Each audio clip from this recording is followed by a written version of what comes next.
Sponsored by Ram Trucks, built to serve. We had Deladova here. Hi, everybody. Welcome to First Things First. We planned that joke for all of 8 seconds before it finally laid itself out. Miles didn't have his jacket. Well, you didn't have a shirt on before that, and that was even more awkward. So now you're fully dressed, and we're so happy to have you. Come dressed for getting there. Hey, we got a big show for you today. We're going to tell you why LeBron has a chance to take the MVP away from Giannis. Zion and Luka battled it out in overtime last night, but we got to start with Tom Brady at a contract crossroad. And the call heard around the world. According to reports, Tom Brady and Bill Belichick have spoken. It was on the phone. The reception was clear. Some saying it, quote, didn't go well. Others reporting it was, quote, business as usual. You know what, Coach, there appears to be movement here. On which side, in which direction, I don't think anyone knows. But give us your best pitch. If you're Bill Belichick, give me your best pitch to Tom Brady to bring him back. Okay, so now there's a phone call that supposedly took place. Did Bill call Tom? Did Tom call Bill? Like, what are they reporting? Like, who's recruiting who? And there is no pitch. Bill's not. There's no pitch? He's not putting together like some PowerPoint and getting up in front of Tom and his team and showing him the advantages of staying in New England. There's 20 years worth of pitch as to why he should stay in New England. He's achieved it at a level that's been unseen before, and I respect that. But as much as it's been Tom, it's also been Tom's relationship with Bill.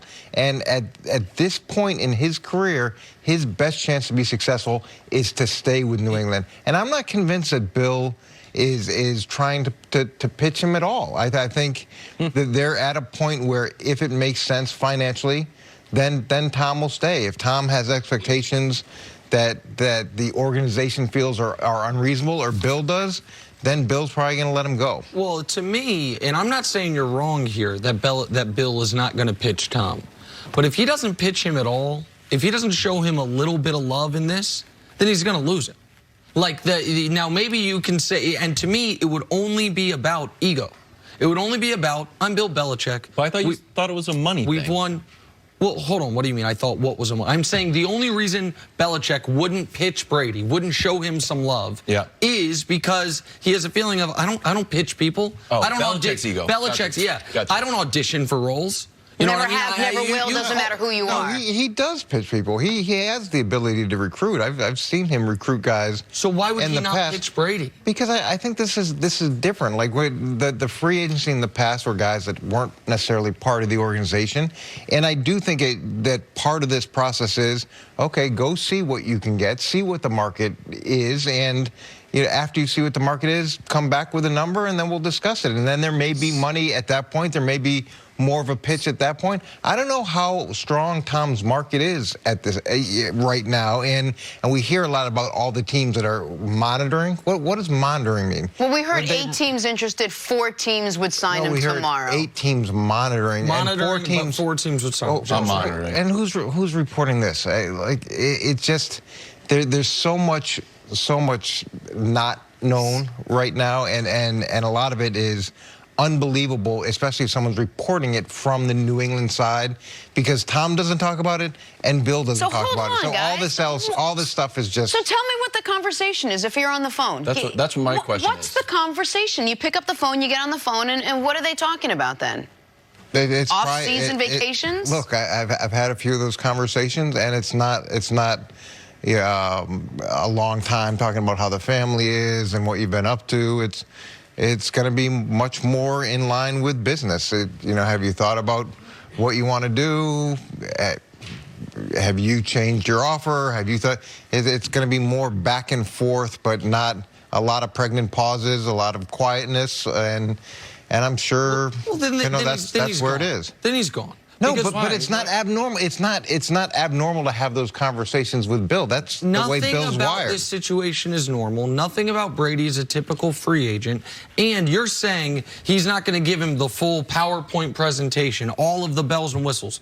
Everyone else is. No, and he shouldn't have to. He shouldn't have to. There's 20 years of PowerPoint presentations. But that goes in both directions, Coach. It does. It does. So if you suddenly had to pitch your wife or expected your wife to give you a PowerPoint presentation. Like, they've been married. They've had a successful marriage for a long time. That's a good point. It's been good for both of them. And now suddenly you want your partner but there's not an expiration date tell on the me marriage. all the reasons. The relationship expires March 18th. And I don't, you said something interesting a moment ago, Wilds, which is you thought that I had said it's just about money.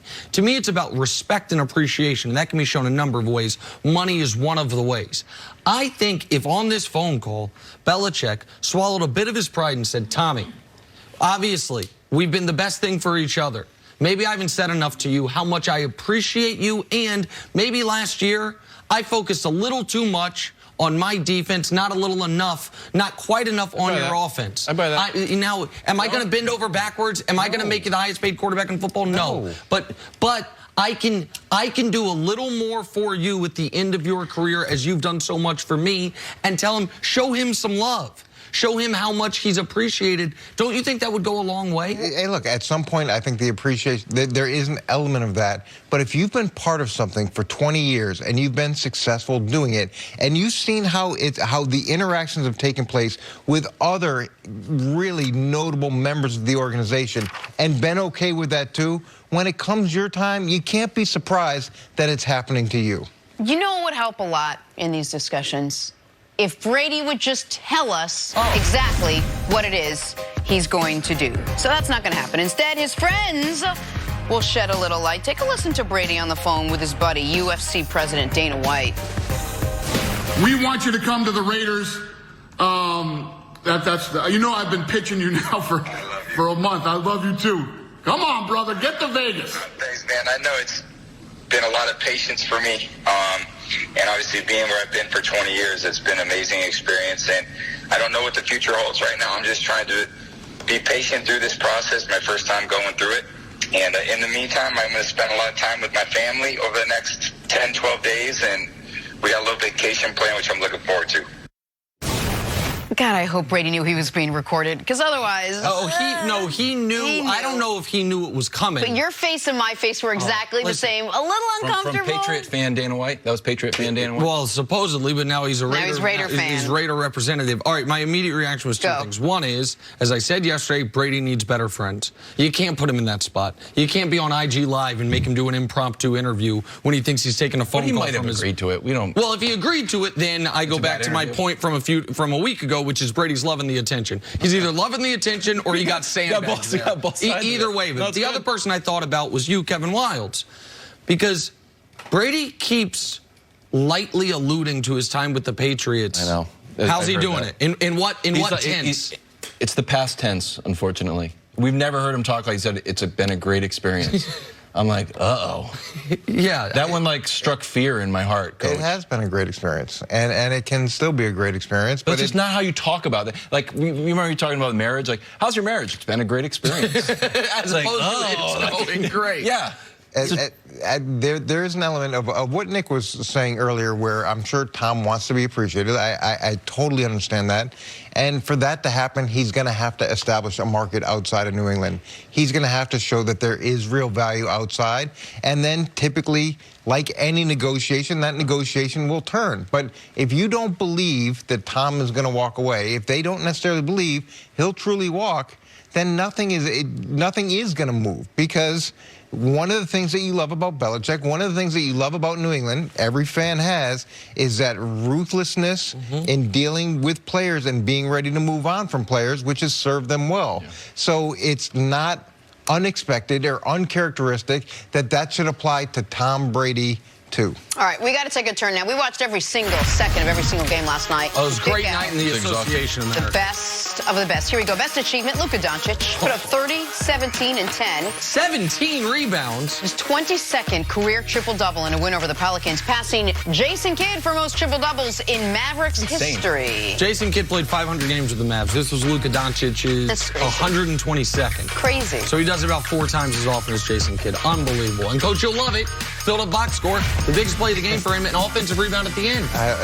This one is for Coach. Best strange state line of the night. Stat line of the night. Sorry. Terrence Ross. It could be state line. 35 points to go along with 0 rebounds, 0 assists, 0 blocks, and 0 steals. And 0 effort. Oh my. No, Coach, what are you talking about? 0 selflessness. Coach. How do you play a game and have no other stats? No, it's like being a special teams player, coach. Yeah, just like the punter. I had 5 punts. You're like special. 0 tackles? It's special. It's special. You take all the shots, and I'll do nothing else. Third in the last 35 years. How about the best almost dunk of the night goes to John Morant. Nearly threw down this one. A for effort. Segment on the show, Jenna. What's that? Near dunks? Just best almost dunks from John Morant.